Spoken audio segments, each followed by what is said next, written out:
Hi అండి, welcome to Geet embroidery. చూసారా, ఇది వచ్చేసేసి మనకి పొంగల్ ఫెస్టివల్ దగ్గర వచ్చింది కదా. ముందు ఏంటి అంటే ఇంట్లో అందరూ ఏంటంటే రెడీ అవ్వడానికి ముందు, ముఖ్యంగా అమ్మాయిలు మాత్రం రెడీ అవ్వడానికి ఎక్కువ ఇంట్రెస్ట్ చూపిస్తుంటారు కదా. సో సిల్క్ థ్రెడ్ బ్యాంగిల్స్కి వాటికి మ్యాచింగ్గా హెయిర్ యాక్సరీస్ కూడా కావాలి కదా. సో ఇవైతే చుట్ట పిన్నీస్లు అంటామండి.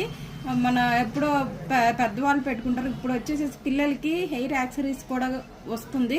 రా మెటీరియల్ అయితే మన దగ్గర అవైలబుల్గా ఉంది. చూసారు కదా, ఇలా నేను రెడీ చేశాను. ఓకేనా, చూస్తున్నారు కదా, ఇలా నేను రెడీ చేశాను అనమాట.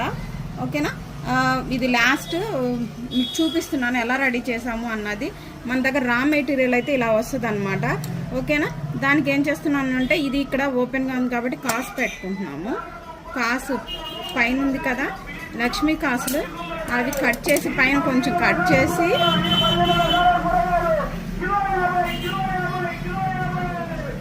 కొంచెం గమ్ వేసేసి, ఇది ఊరికే, ఇది ఏంటంటే ఫాస్ట్ గమ్ అన్నమాట, మీకు తొందరగా స్టిక్ అవుతుంది. ఓకేనా, ఇక్కడ కూడా మళ్ళీ గమ్ వేసేసి మీకు కావాల్సిన షేప్ ఫ్లవరే పెట్టుకుంటారో లేదు ఇంకో విధంగా మీకు అట్లా కావాలంటే అట్లా. ఇప్పుడు చిన్న చిన్న డాలర్స్, లక్ష్మీ డాలర్స్ అంటే అట్లాంటివన్నీ దొరుకుతున్నాయండి.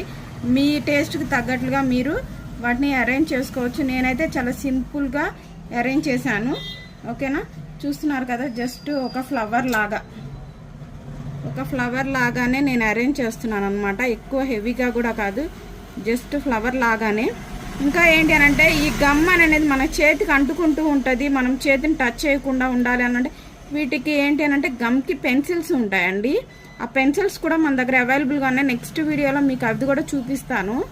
ఓకేనా, ఏంటి అని అంటే నార్మల్ పెన్సిల్లో ఏదన్నా మ్యాచ్ స్టిక్తోనో అంటించుకోవచ్చు కదా అని చెప్పేసి అనుకుంటారు. కానీ అలా కాదండి, ఇవి వచ్చేసి జర్కన్స్ కదా, అవి కొంచెం వెయిట్ ఎక్కువ ఉంటాయి. సో దానికోసం అనమాట. చూసారు కదా, నేనైతే పింక్ 3 అండ్ గ్రీన్ వచ్చేసి కింద జస్ట్ సింపుల్గా అనమాట, ఎక్కువ హెవీగా లేకుండా గ్రీన్ జర్కన్స్ డ్రాప్ షేప్. ఇది ఇక్కడ షేప్ అనేది మీకు మీ కన్వీనియన్స్ని బట్టి మీరు ఎట్లా అన్నా పెట్టుకోవచ్చు, నో ప్రాబ్లం. ఓకేనా, ఇది మొత్తం చూడండి, ఇదిగోండి, ఇట్లా మామూలుగా అయితే నేను ఇలా సైడ్ పెట్టుకున్నానులేండి. మీరైతే జడ పొడవుగా ఉన్నవాళ్ళు, అట్లా ఉన్నవాళ్ళు జడకి డెకరేట్ చేసుకోవడానికి బాగా పనికొస్తే నేనైతే సైడ్కి పెట్టుకున్నాను. నా జడకి అంత ఉండట్లేదు. ఓకేనా, నా చిన్న జుట్టు కాబట్టి. చూసారు కదా, ఇట్లా సైడ్ పెట్టుకోవచ్చు. ఎట్లయినా ఏ ఏజ్ గ్రూప్ వాళ్ళైనా సరే ఇట్లాంటివి వాడుకోవచ్చు. చాలా సింపుల్గా ఉంటాయి, నీట్గా ఉంటాయి. రా మెటీరియల్ కావాలంటే నా వాట్సాప్ నెంబర్కి పింక్ చేయండి. ఓకేనా, థ్యాంక్ యూ.